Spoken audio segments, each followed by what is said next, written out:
चलिए स्टूडेंट्स, आज हम करेंगे class 10th maths chapter pair of linear equations in two variables का example 16।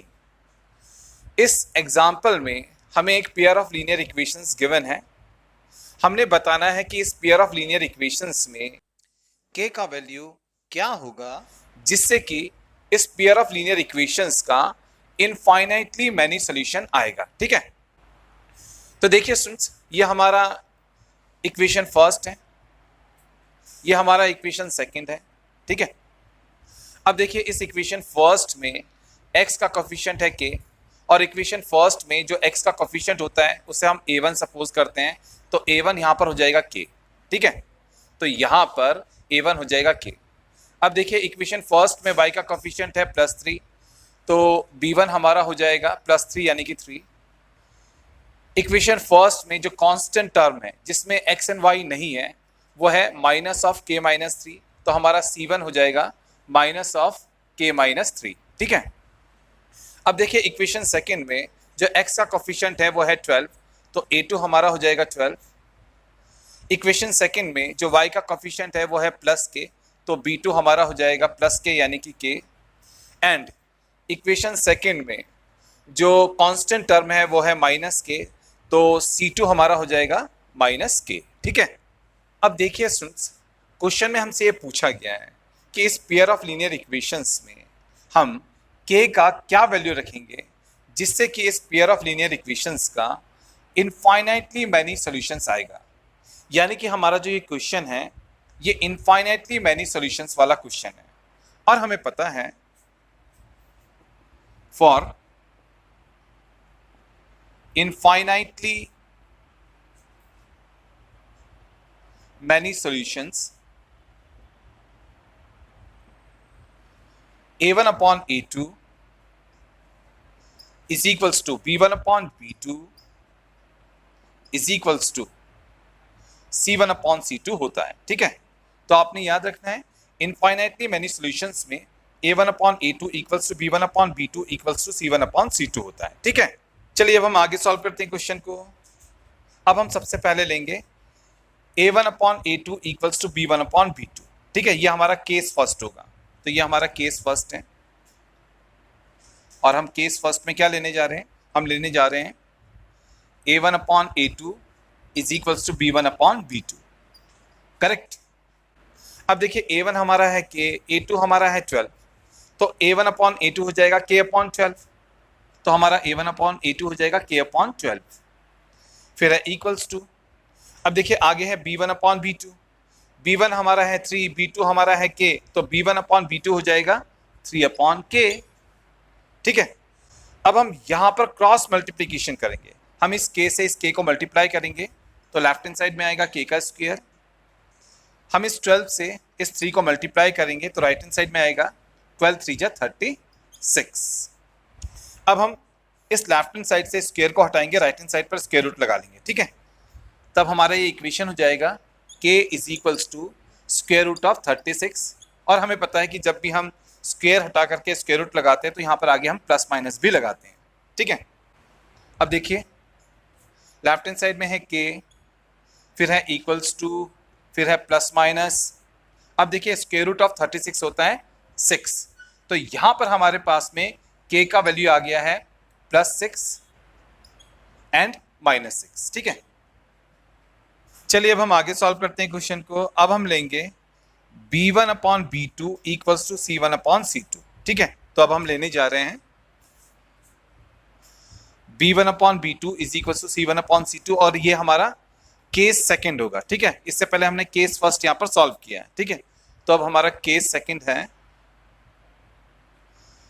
b1 upon b2 is equals to c1 upon c2।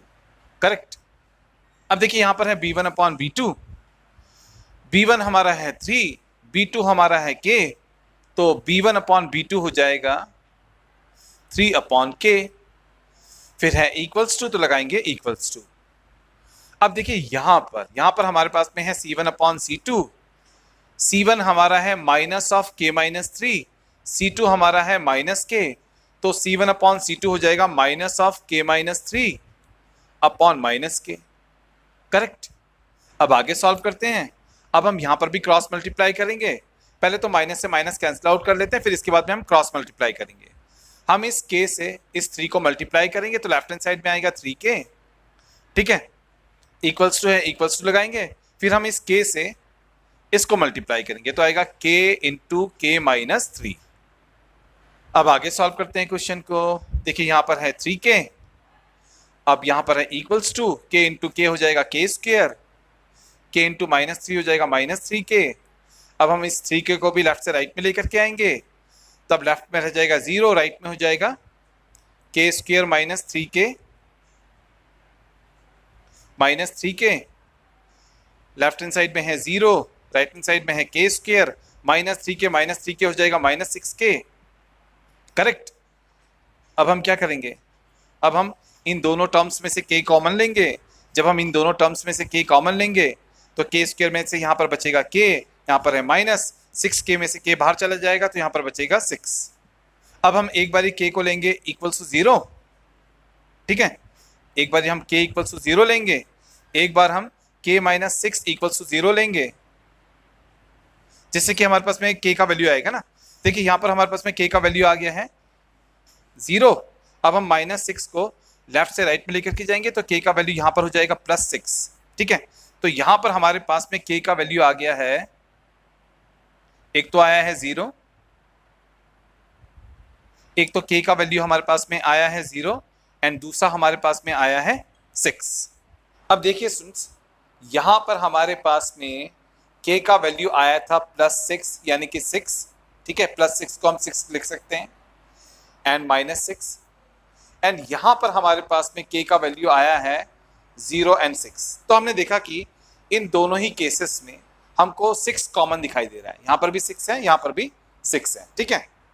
तो इसका मतलब जो k इक्वल्स टू 6 है, जो k इक्वल्स टू 6 है वो इन दोनों केसेस को सेटिस्फाई कर रहा है। तो हम लिखेंगे हियर, यहां पर k equals to 6 satisfy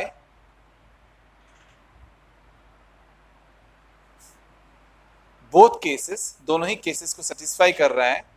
therefore, इसलिए for k is equals to 6, k का वैल्यू जब हम 6 लेंगे तो इस पेयर ऑफ लीनियर इक्वेशंस का इनफाइनाइटली मैनी सॉल्यूशंस होगा। तो हम लिखने जा रहे हैं for k equals to 6, this pair of, this मतलब गिवन है ना, given pair of linear equations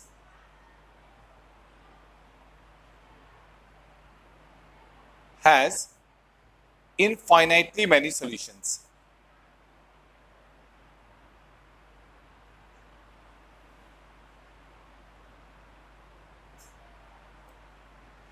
तो देखो भाई, हमने यहां पर लिख दिया कि जब हम k 6 लेंगे, जब हम k को 6 लेंगे, क्योंकि इन दोनों ही केसेस में यहां पर k 6 देखने को मिल रहा है, यहां पर भी k 6 देखने को मिल रहा है।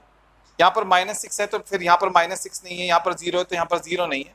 k का जो है कॉमन वैल्यू यहाँ पर भी हमको 6 देखने को मिल रहा है, यहाँ पर भी 6 देखने को मिल रहा है, इसलिए k इक्वल्स टू 6 इन दोनों केसेस को सेटिस्फाई करता है।